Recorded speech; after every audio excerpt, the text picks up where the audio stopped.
வணக்கம். கதிரவன் நியூஸின் காலை நேர செய்திகள். முன்னாள் ஜனாதிபதி கோட்டபாய ராஜபக்சவின் ஆட்சி காலத்தில் விதிக்கப்பட்டிருந்ததை போன்று அத்தியாவசியமற்ற பொருட்களின் இறக்குமதிக்கு மீண்டும் கட்டுப்பாடுகள் விதிப்பதில் அரசாங்கம் கவனம் செலுத்தியதாக தெரியவந்துள்ளது. ஆங்கில ஊடகம் ஒன்றுக்கு அரசாங்கத்தின் சிரேஷ்ட அதிகாரி ஒருவரை மேற்கோள் காட்டி குறித்த செய்தியை வெளியிட்டுள்ளது.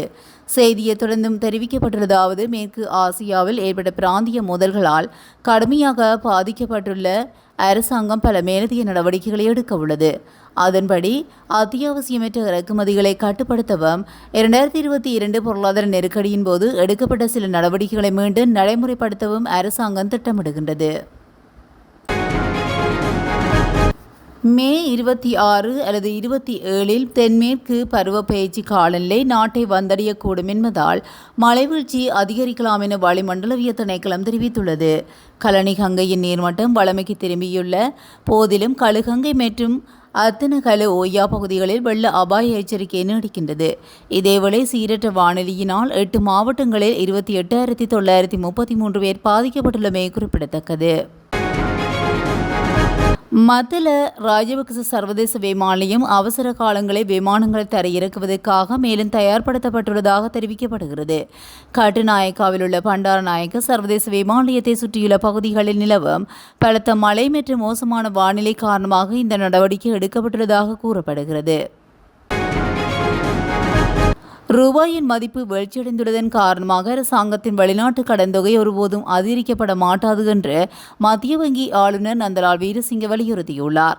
ரூபாயின் மதிப்பு வீழ்ச்சி வெளிநாட்டு கடன் அதிகரிப்பதற்கு காரணம் அல்ல என்றும், வெளிநாட்டு கடன் $1 கூட அதிகரிக்காது என்றும் மத்திய வங்கி ஆளுநர் நந்தலால் வீரசிங்க குறிப்பிட்டுள்ளார். நாட்டின் கடனை ரூபாயில் அல்லாமல் டாலரில் அளவிட வேண்டும் என்றும் அவர் வலியுறுத்தியுள்ளார். உலகில் எந்த நாடும் தனது வெளிநாட்டு கடனை தனது சொந்த நாணயத்தில் அளவிடுவதில்லை என்று அவர் சுட்டிக்காட்டியுள்ளார். நாட்டில் பெரிய வெங்காய விதை உற்பத்தியை ஊக்குவிக்கும் நோக்கில் விசேட விதை உற்பத்தி கிராமம் ஒன்றை ஆரம்பிப்பதற்கு விவசாய திணைக்களம் நடவடிக்கை எடுத்துள்ளது. இதற்கான நீண்டகால தீர்வாக உள்நாட்டு வெங்காய உற்பத்தியை அதிகரிக்கும் நோக்கில் அரசாங்கம் பல்வேறு நடவடிக்கைகளை மேற்கொண்டுள்ளது. அதன் ஒரு கட்டமாக விசேட விதை உற்பத்தி கிராமம் ஒன்றை உருவாக்க திட்டமிடப்பட்டுள்ளது.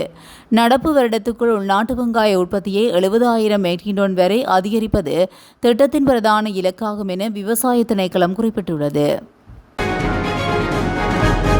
கிளிநொச்சி பெரந்தன் பகுதியில் சட்டவிரோதமாக மணல் கடத்தலில் ஈடுபட்ட நபர்கள் போலீசாரினால் கைது செய்யப்பட்டுள்ளனர். தர்மபுரம் பகுதியிலிருந்து அனுமதி பத்திரங்கள் எதுவும் இல்லாமல் மணல் கொண்டு சென்ற 4 பேர் இவ்வாறு கைது செய்யப்பட்டுள்ளனர்.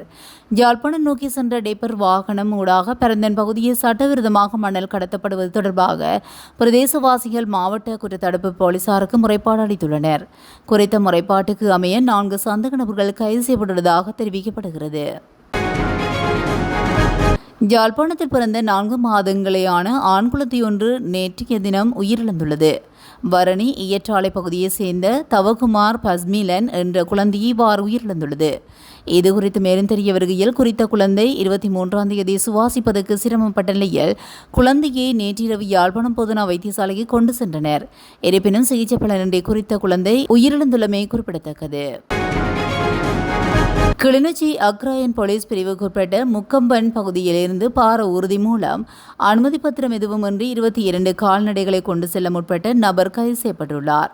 நேற்று கிளிநொச்சி மாவட்ட குற்றத்தடுப்பு பிரிவினரால் கிடைக்கப்பெற்ற தகவலுக்கு அமைவாக முகமாலை பகுதியில் மேற்கொள்ளப்பட்ட வீதி சோதனையின் போது குறித்த வாகனம் மடக்கி பிடிக்கப்பட்டுள்ளது.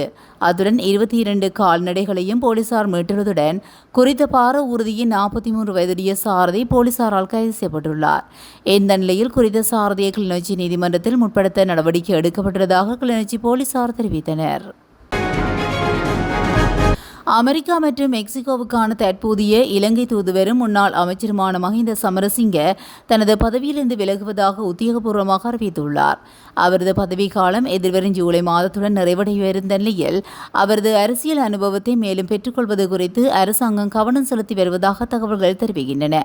இலங்கை அரசியலில் நீண்ட காலம் பயணித்த அவர் 2021ஆம் ஆண்டு பாராளுமன்ற உறுப்பினர் பதவியிலிருந்து விலகி வெளிநாட்டு சேவையில் இணைந்து கொண்டார். நாட்டில் கடந்த கால பொருளாதார நெருக்கடி சூழலில் இருந்து இன்று வரையானவரது பணிகள் மிகவும் குறிப்பிடத்தக்கவையாக இருந்துள்ளன. தற்போது நிலவும் மோசமான வானிலை காரணமாக மண் சரிவு எச்சரிக்கைகளை புதுப்பிப்பதற்கான நடவடிக்கைகளை தேசிய கட்டிட ஆராய்ச்சி நிறுவனம் தெரிவித்துள்ளது. நேற்று காலை 5 மணி முதல் இன்று காலை 5 மணி வரை இந்த எச்சரிக்கை நடைமுறையில் இருக்கும் என்றும் புதுப்பிக்கப்பட்டுள்ளதாகவும் அந்நிறுவனம் அறிக்கையை வெளியிட்டுள்ளது. கடந்த சில நாட்களாக வீழ்ச்சியடைந்து வந்த இலங்கை ரூபாவின் மதிப்பு 23ஆம் தேதி அமெரிக்க டாலருக்கு நிகராக 2.7 வீதத்தால் குறிப்பிடத்தக்க அளவில் அதிகரித்துள்ளதாக இணையதளம் தெரிவித்துள்ளது.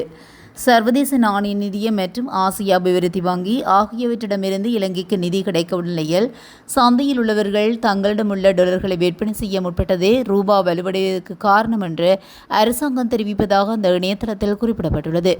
இதேவேளை ரூபாவின் மதிப்பை ஸ்திரப்படுத்துவதற்காக தனிப்பட்ட வாகன இறக்குமதியின் மீது கூடுதல் கட்டணத்தை விதிப்பதற்கு அரசாங்கம் நடவடிக்கை எடுத்துள்ளதாக அந்த இணையதளம் சுட்டிக்காட்டியுள்ளது. உத்தியோகபூர்வமாக வாகன பதிவு இலக்கத்தகடுகளை வழங்குவதில் தாமதம் ஏற்பட்ட போதிலும் மாற்றியமைக்கப்பட்ட அல்லது தர நிர்ணயமற்ற இலக்கத்தகடுகளை பொருத்தி வாகனங்களை செலுத்த வேண்டாம் என போலீசார் சாரதிகளுக்கு எச்சரிக்கை விடுத்துள்ளனர். சட்டப்பூர்வமாக வாகனங்களை செலுத்த முடியாது என போக்குவரத்து கட்டுப்பாடு மற்றும் வீதி பாதுகாப்பு பொறுப்பான பிரதி போலீஸ் மா அதிபர் WGP செனவிரத்ன தெரிவித்துள்ளார். உள்நாட்டு சுற்றுலாவை மேம்படுத்தும் முயற்சிகளின் ஒரு பகுதியாக இலங்கை மேற்கு இந்தியாவுடனான விமான இணைப்பை விரிவுபடுத்துகிறது. அதன்படி அகமதாபாத் கொழும்பு நேரடி விமான சேவைகள் ஜூன் 19 முதல் தொடங்கப்பட உள்ளன. பிட்ஸியார் இந்த வழித்தடத்தில் வாரத்துக்கு 3 முறை விமானங்களை இயக்கும் இரு நகரங்களுக்கிடையிலான பயண நேரம் கிட்டத்தட்ட 9 மணி நேரத்திலிருந்து வரும் 3 மணி நேரமாக குறைக்கப்படும் என தெரிவிக்கப்பட்டுள்ளது.